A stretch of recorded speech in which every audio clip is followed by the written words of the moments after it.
Divers discover lost Egyptian city. Divers uncovered sunken Egyptian metropolis with striking link to the biblical Exodus. In a groundbreaking underwater discovery, archaeologists have unearthed a wealth of artifacts from a 2000-year-old city submerged off Egypt's northern coast, offering tantalizing connections to both ancient Egyptian history and biblical narratives. Now it's time to dig into this one. Let's break it down on the AI podcast. Okay, just imagine this for a second. Picture an ancient city, absolutely buzzing. Streets packed, maybe smelling of spices, salt from the sea. You hear merchants shouting, hammers banging on ships, maybe quiet chanting from a temple nearby. A real living place. Now imagine that whole city, just sinking, slowly slipping beneath the waves, not overnight, but gradually. Lost for thousands of years, just a story. Well, today, that story, it's become real. Archaeologists have actually found it. We're talking about a sunken Egyptian metropolis, likely the legendary Canopus off Egypt's coast. And in this deep dive, we're going to give you the shortcut to understanding this huge discovery. We'll look at the city itself, its connections to Egyptian history, maybe even biblical stories. We've gone through the research, the reports, all that, to pull out the really key stuff for you, those aha moments, our mission, figure out what made Canopus tick, why it was so grand, what the artifacts tell us, and, well, why it disappeared. Here's something really fascinating where history kind of bumps up against legend. They found this massive sphinx, huge, made of quartzite. And it's got the name of Ramses II carved on it. Now, for a lot of people, Ramses II, well, that name immediately brings up the story of the Exodus, right? So finding his sphinx in a sunken city, it's a very tangible link, maybe, to one of history's biggest, most debated stories. What does it really mean? Let's get into it. So where did all this happen? We're looking at Abu Qir Bay. It's near Alexandria, a very famous spot itself. And this wasn't just some minor dig. This was Egypt's first really big underwater archaeology project in, 25 years? Yeah, that's right. A quarter of a century. Think about that. In Egypt, of all places, with its history so tied to water, underwater archaeology is, well, it's a whole different ballgame. Different gear, different challenges. You need incredible patience. It's not like digging on land. Right. So what did they actually find down there, these divers working in the murky depths? Oh, it was incredible. Not just, a few bits and pieces. They found artifacts from a whole city, a city that was alive, bustling, maybe 2,000 years ago. It's like an entire world just preserved under the seabed, waiting. And they think this is Canopus, the lost city. Yes, based on inscriptions they found, the sheer size of the ruins. The consensus is growing that this is Canopus. And Canopus wasn't just some village. For centuries, it was a major seaport. Really important during the Ptolemaic dynasty. That's the Greek rulers after Alexander the Great. And it stayed important even later under the Romans. Finding it, exploring it now, it really changes how we see ancient sea power and trade in the Mediterranean. Okay, so if it was that crucial, how does a city like that just disappear, vanish underwater? That's the million-dollar question, isn't it? And it looks like Canopus had a pretty dramatic end, though maybe not all at once. Towards the end of the 2nd century BC, the whole area seems to have gone through some major geological upheaval. Like earthquakes. Exactly. Powerful earthquakes, probably tsunamis sweeping in off the Mediterranean too, and something called liquefaction. That's where the water-saturated ground basically turns to quicksand during a quake. Buildings just sink. Wow. Plus, you've got the slow, steady rise of sea levels happening as well. So it's this perfect storm, really. Earthquakes, tsunamis, sinking ground, rising water. It wasn't just damaged. It was pulled down, gradually submerged. And the layers of sediment that covered it, that's what preserved everything so well, like an underwater time capsule. Incredible. A whole city sinking, preserved like that. Yeah. But let's step back from the end for a minute. What was Canopus actually like when it was thriving, before the sea took it? You said it was cosmopolitan, a hub of trade, religion, luxury. Paint us a picture. Oh, walking through Canopus then would have been intense. In a good way. Think busy streets, paved probably, leading down to packed docks, warehouses full of goods, the noise ropes creaking, sailors shouting, maybe pottery clanking. You'd smell exotic spices, fresh fish, maybe incense from the temples.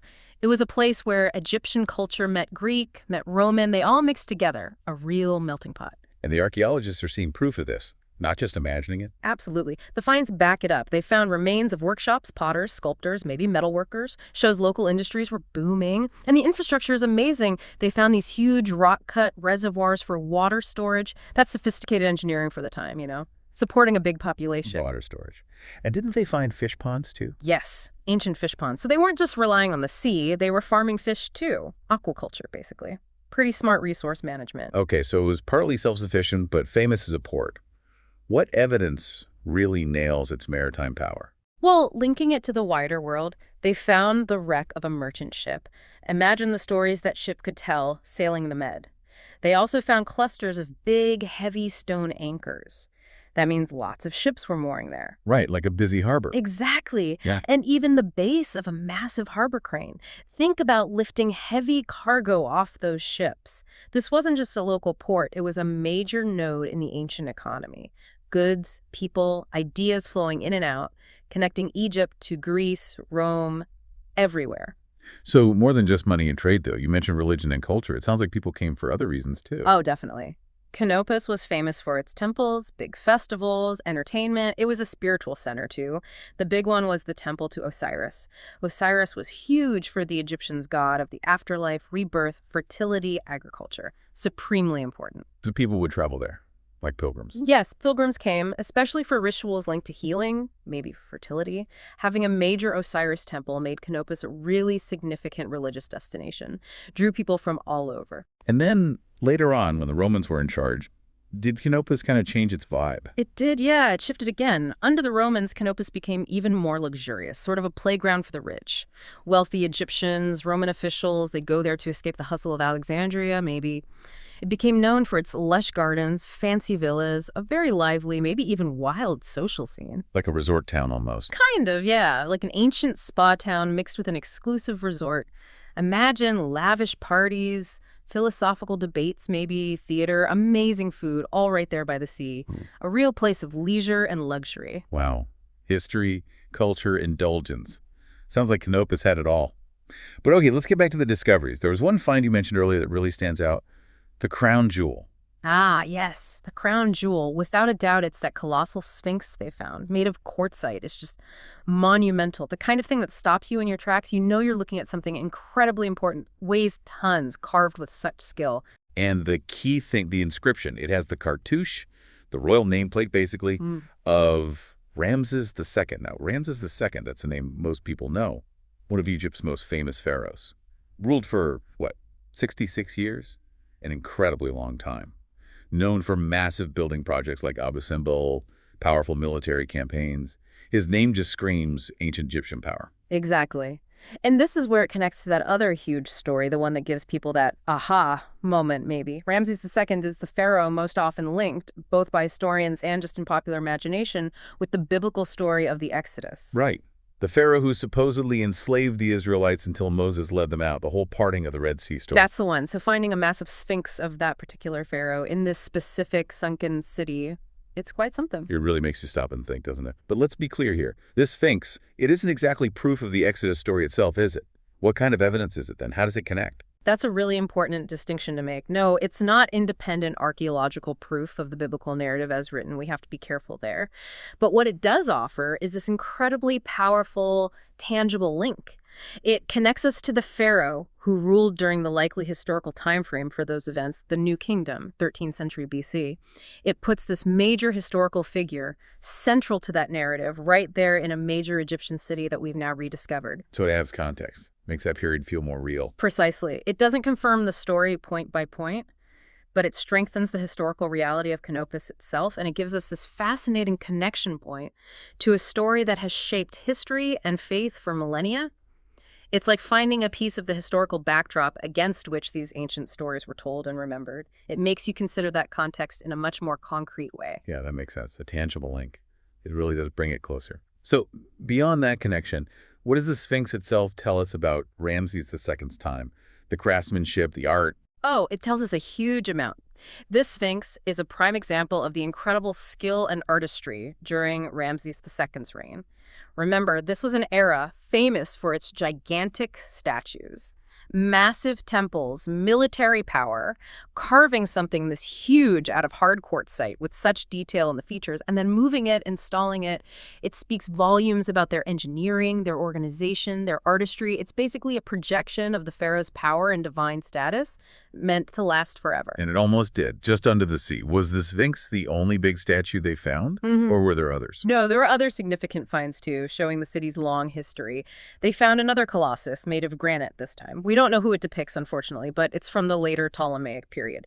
So monumental statues continue to be important. Okay. And then from even later, the Roman period, they found a beautiful white marble statue. Looks like a Roman nobleman. So you've got Ramses II, then a Ptolemaic figure, then a Roman, all from the same site. Exactly. It really shows you the incredible lifespan of Canopus, how it changed under different rulers, different empires, but remained important. It's like a cross-section of ancient history right there on the seabed. Which brings us back to how it was all preserved. You mentioned the sediment. That was key, wasn't it? The fact that much of it is still buried. Absolutely crucial. That sediment acted like a protective blanket. It shielded everything from the harsh saltwater, strong currents, even burrowing sea creatures. It creates an environment with very little oxygen, which slows down decay enormously. It essentially puts everything in suspended animation. That's why underwater sites can yield such amazingly preserved things, often better than land sites. So given how precious and fragile it all is, how are they actually handling the recovery? They're just pulling everything up? No, definitely not. The approach is very careful, very responsible. It has to be. They're following strict international guidelines for submerged heritage. As Egypt's former antiquities minister, Sheriff Fath, put it quite well, they're only recovering specific things, very carefully. And the rest? He said, the rest will remain part of our sunken heritage. And that philosophy is so important. You can't just yank things out of the water. They need immediate, specialized conservation, or they can fall apart really fast. Leaving much of it in place, in situ, means the site stays intact for future study, maybe with even better technology down the line. It's about minimizing damage and maximizing long-term preservation. That makes sense. So, okay, wrapping this up. Why should this matter to you, listening right now? Why care about this ancient city under the sea? Well, I think the rediscovery of Canopus is more than just, finding old stuff. It really highlights how incredibly rich and complex Egypt's past was. But it also gives us new ways to think about bigger historical stories. You've got this amazing mix: Egyptian grandeur, a global trade hub, and then these echoes of biblical legend all in one place. It reminds you how interconnected the ancient world really was, and how much more there might still be hidden literally beneath the surface. These finds challenge what we think we know and deepen our understanding of the human story. It really has been an amazing deep dive, hasn't it? Exploring Canopus, this vibrant city, its dramatic end, the incredible things left behind, especially that Ramses II Sphinx. Not necessarily proof, but a powerful connection point between tangible history and these stories that echo down through thousands of years. It gives us new ways to think about it all. And I think this whole discovery just underscores that history isn't always neat and tidy in books or museums on dry land. Sometimes the biggest secrets, the most amazing insights, are just waiting, quietly preserved beneath the waves. Makes you wonder, doesn't it? What other lost cities are out there? What keys to ancient mysteries, what forgotten human stories are still hidden in the deep, just waiting to change how we see everything? It's a pretty mind-blowing thought to leave you with, really. The ocean holding on to its secrets, just waiting. Okay, will these underwater finds boost Egypt's tourism by offering visitors a new glimpse into its lost heritage? Don't forget to comment it. Thanks.